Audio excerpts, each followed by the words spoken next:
Olá! Hoje nós vamos trabalhar com o concurso de pessoas, que a gente também pode chamar de concurso de agentes, de coautoria. O Código Penal, ele trata como concurso de pessoas esses três dispositivos, 29, 30 e 31. Quando a gente fala teoricamente de concurso de pessoas, surgem três teorias para explicar de que forma que nós vamos tratar esses agentes. Então, vejam que nós vamos lançar mão desses dispositivos e dessas regras toda vez que duas ou mais pessoas concorrerem para um crime. Quando essas pessoas elas praticam as condutas muito parecidas, né? Os dois agentes esfaquearam a vítima que veio a óbito. Ok, a gente consegue raciocinar facilmente e dizer as duas vão responder por esse homicídio. Mas quando há uma divisão de tarefas e elas são muito distintas, a gente começa a ficar em dúvida. Então vamos imaginar aquele agente que empresta a arma de fogo para que a vítima mate, para que o agente mate a vítima. Aí o amigo vai lá e dá o tiro. E um terceiro amigo é o que espera no carro para dar carona. Então vejam, um emprestou a arma, o outro deu o tiro e o terceiro dirigiu o carro. São condutas completamente diferentes. E de que forma que essas pessoas vão responder? Se nós adotarmos a teoria unitária ou monista, vejam que elas fazem referência a né? Mono, unitária, significa dizer que os três respondem por um único crime. É homicídio para todo mundo. Mas a gente também pode dizer que pode ser adotada a teoria dualista. O que seria a teoria dualista? Não, vão ser duas tipificações diferentes. Quem foi coautor tem uma tipificação, quem foi partícipe tem outra. E existe a teoria pluralista, em que eu daria uma responsabilidade para cada um. A gente teria que encontrar um crime para aquele que deu a arma, o crime para aquele que atirou e o crime para quem deu carona. E aí a gente teria uma pluralidade de tipificações. O que é importante nós sabermos? Que o Código Penal, no artigo 29, ele adotou como regra a teoria unitária ou monista. Ou seja, nesse nosso exemplo, o que emprestou a arma, o que deu o tiro e o que deu carona, todos respondem pelo artigo 121. É homicídio para todo mundo. Mas o próprio artigo 29 ele fala que quem concorre para um crime responde pelas penas a este crime combinadas na medida da sua culpabilidade. Nada impede que a gente trate esses três de forma diferente na dosimetria da pena. E eu cheguei à conclusão de que aquele que deu o disparo ele tem que ter uma pena maior do que aquele que emprestou a arma e do que aquele que deu carona, certo? Então, a gente vai ter como regra a teoria unitária. E a teoria dualista e pluralista, André? A gente vai encontrá-las como exceções à nossa regra da teoria unitária. A primeira exceção que a gente pode encontrar está lá no artigo 124 e 126. O crime de aborto, o legislador, ele fez uma subdivisão. Nós temos no 124 o aborto que é praticado pela gestante, em que ou ela pratica nela mesma, mas o que nos interessa aqui é quando ela consente que um terceiro faça o aborto. Então ela está praticando essa conduta, né, de permitir o aborto, e aí vem um médico, um terceiro e executa. Se a gente não tivesse duas tipificações, pela teoria unitária eles responderiam pelo mesmo crime na medida da sua culpabilidade.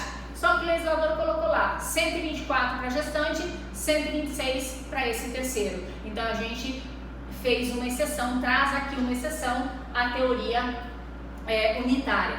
Da mesma forma, a gente pode pensar na corrupção ativa e na corrupção passiva.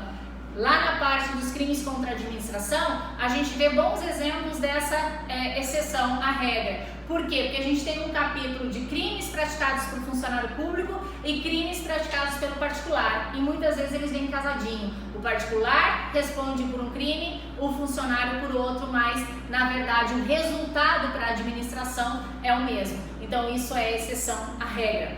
A gente vê a pluralista, por exemplo, lá na lei de drogas, né? Porque hoje a gente tem uma tipificação para aquele que financia a droga, a gente tem uma tipificação para aquele que vende a droga, a gente tem uma tipificação para aquele que consome a droga. Então, nessa separação, a gente consequentemente está adotando a teoria pluralista, certo? Bom, mas quem são esses nossos personagens? A gente vai chamar quem contribui para um crime, quem concorre para o crime, ou de coautor ou de partícipe. E aí surgem duas teorias. Para uma teoria, coautor é o que põe a mão na massa, é o que executa o núcleo do tipo, que é o verbo. Então, matar alguém é o que desferiu o tiro no nosso exemplo. E quem é o partícipe? É aquele que induz, instiga ou auxilia. Ou ele auxiliou emprestando a arma, ele auxiliou dando carona. Então ele é um mero partícipe. Há um pressuposto de que o coautor é mais importante que o partícipe, mas isso não está escrito em lugar nenhum, certo? A gente pode equacionar essas penas. E aí então surge uma outra teoria para dizer não, só isso é errado, porque eu posso ter alguém que induziu ou que mandou praticar o crime. Eu posso ter um mandante do crime que não executou, não pôs a mão na massa, e ele vai ser um mero partícipe. E aí então surge a teoria do domínio do fato. Para essa teoria, coautor é o que executa ou tem o domínio do fato, e partícipe é o que induz, instiga, auxilia sem ter o domínio do fato. Consequentemente, um autor intelectual ou um mandante de um crime, ele seria coautor e não partícipe. Tem doutrinador que fala o seguinte: olha, não me interessa que nome que você vai dar, se é coautor ou partícipe. Na hora da dosimetria você veja de que forma que ele contribuiu e se há uma maior ou menor importância nessa contribuição, certo? Bom, aí então, o artigo 29, como eu disse, ele traz a teoria unitária, ou seja, quem de qualquer modo concorre para o crime, respondendo na medida da sua culpabilidade. Vem o parágrafo 1º e diz o seguinte: olha, eu posso diminuir a pena numa participação de menor importância. Então, se eu estou falando de participação, eu estou falando do partícipe, aquele que induziu, instigou ou auxiliou, mas de forma mais fraca. Então, vamos imaginar a seguinte cena, né? 4 mulheres conversando e aí uma desabafa e fala: olha, não estou feliz no meu casamento, eu queria me separar, mas meu marido já falou que se eu pedir divórcio ele me mata e mata meus filhos. Aí uma das amigas fala assim: então por que você não mata ele? Fez nascer a ideia, induziu. A outra fala assim: olha, o meu marido, ele tem coleção de armas, eu vou trazer uma dessas armas para você e você mata o seu marido. A terceira amiga falando: o que eu tinha que ter vindo aqui? Fala assim: olha, contem comigo, amigas. E, né, dá aquela incentivada, mas não corrobora tanto assim. Então vejam que se a amiga matar o marido, ela vai ser a autora do crime, a coautora. E as demais vão ser partícipes. Mas eu posso verificar que as 3 não têm o mesmo peso.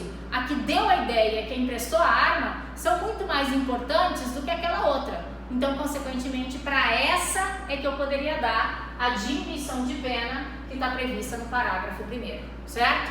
Então, é só para partícipe e se efetivamente, no caso concreto, a gente perceber uma participação de menor importância, ou seja, bem fininho com o resultado final.